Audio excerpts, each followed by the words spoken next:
కాంగ్రెస్ పార్టీలో వైఎస్ఆర్టీపీని విలీనం చేయడంపై చర్చలు తుది దశకు వచ్చాయని వైఎస్ షర్మిల తెలిపారు. తన తండ్రి వైఎస్ఆర్ను సోనియా గాంధీ గౌరవిస్తున్నారు కాబట్టే వారితో చర్చలకు వెళ్లానని చెప్పారు. ఎఫ్ఐఆర్లో వైఎస్ పేరును చేర్చడం సోనియాకు తెలియక జరిగిందన్నారు. రాజీవ్ గాంధీ చనిపోయినప్పుడు కూడా సిబిఐ ఛార్జ్ షీట్లో ఆబ్స్కాండర్గా ఆయన పేరును చేర్చారని, ఆ బాధ ఎలా ఉంటుందో తమకు తెలుసునని వారు తనతో అన్నారని చెప్పారు. వైఎస్ లేని లోటు తెలుస్తుందని రాహుల్ అన్నారని తెలిపారు.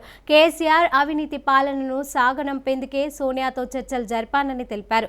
తమ క్యాడర్తో చర్చించిన తర్వాతే విలీనంపై మీడియాతో మాట్లాడతానని చెప్పారు. త్వరలోనే అన్ని వివరాలను తెలియజేస్తామన్నారు.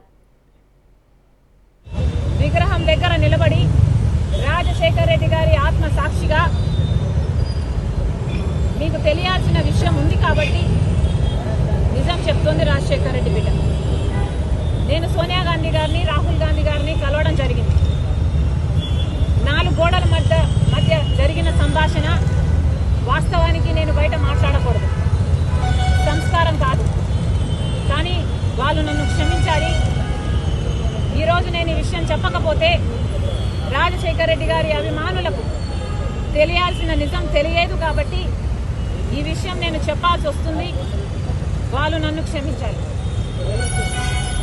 ఇదే అంశం వాళ్ళ దగ్గర లేవనెత్తితే వాళ్ళు చెప్పిన సమాధానం, రాజీవ్ గాంధీ గారి పేరు కూడా ఆయన చనిపోయిన తర్వాత సిబిఐ ఛార్జ్ షీట్లో అబ్స్కాండర్గా ఆయన పేరు కూడా చేర్చడం జరిగింది.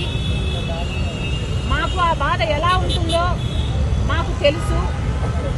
మాకు తెలిసి అంతటి ద్రోహం మేము రాజశేఖర్ రెడ్డి గారికి ఎప్పటికీ చేయం. రాజశేఖర్ రెడ్డి గారి మేము అలా